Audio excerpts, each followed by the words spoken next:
Olá! Hoje a gente vai mergulhar nas estratégias-chave do livro de S.J. Scott sobre como quebrar maus hábitos de uma vez por todas. Então se prepara porque vamos ver um plano de ação bem claro e prático.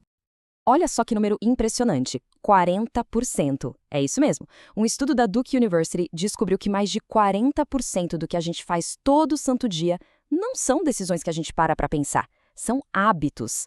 Pois é, quase metade do nosso dia a gente passa no piloto automático. Então, se os hábitos são tão poderosos assim, por que é tão, mas tão difícil mudar? A primeira coisa que vem à cabeça é falta de força de vontade. Mas a ciência mostra que, na verdade, isso é um grande mito. Bora entender o porquê?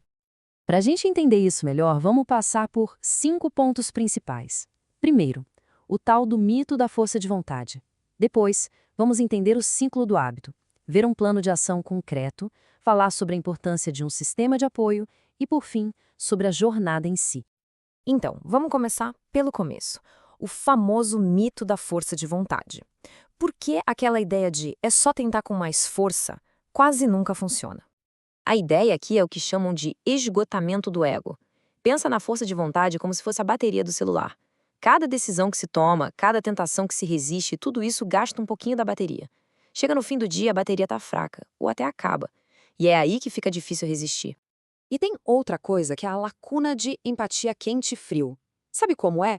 Quando a gente está calmo, no estado frio, é fácil fazer planos. Amanhã eu começo a dieta com certeza. Mas aí vem um dia super estressante, a gente entra no estado quente e, de repente, aquela promessa de salada vai por água abaixo diante de uma pizza. Ok, então se não é só força de vontade, o que é? O mais interessante é que todo hábito, seja ele bom ou ruim, segue exatamente o mesmo padrão no nosso cérebro. E é entendendo esse ciclo que a gente começa a virar o jogo. Esse padrão tem 3 passos. Primeiro, tem a deixa, que é o gatilho, sabe? Aquilo que dispara a vontade. Aí vem a rotina, que é o hábito em si, a ação. E no final, a recompensa, que é o que o cérebro gosta. A grande sacada não é tentar ignorar o gatilho, mas sim trocar a rotina por outra coisa. E para deixar tudo isso bem prático, a gente vai usar o exemplo do próprio autor do livro, que usou esse método para tentar diminuir o uso excessivo do celular. Beleza, já entendemos a teoria. Agora, como a gente coloca isso em prática? Vamos ver o plano de ação de 30 dias. A sugestão do livro é encarar isso como um desafio de 30 dias. Por quê? Porque pensar em nunca mais fazer algo é super assustador. Mas pensar em testar por 30 dias? Isso parece bem mais um experimento, né? Tira um peso enorme. E aqui está o pulo do gato. Em vez de uma meta vaga como vou usar menos o celular, o segredo é criar um plano super específico no formato se, então. Por exemplo, se eu sentir aquela vontade de pegar o celular sem motivo, então eu vou anotar o que eu preciso ver e olhar só mais tarde no computador.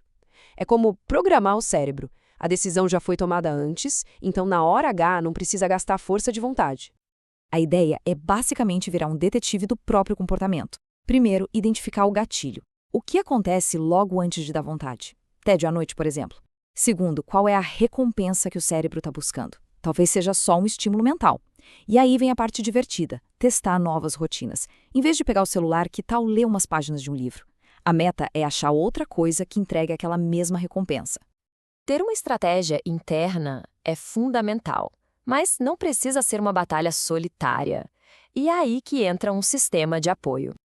Olha esse exemplo do livro. A noiva do autor simplesmente disse: Ué, pensei que você não quisesse checar o celular à noite. Esse lembrete simples, na hora certa, mostra o poder de ter alguém do seu lado, um parceiro de responsabilidade. Isso tem a ver com uma coisa chamada efeito Hawthorne. Basicamente, a gente tende a se comportar melhor só pelo fato de saber que alguém está observando. Por isso que contar para a família, para os amigos, ou até usar um aplicativo que monitora o progresso, aumenta muito as chances de dar certo. É um compromisso público.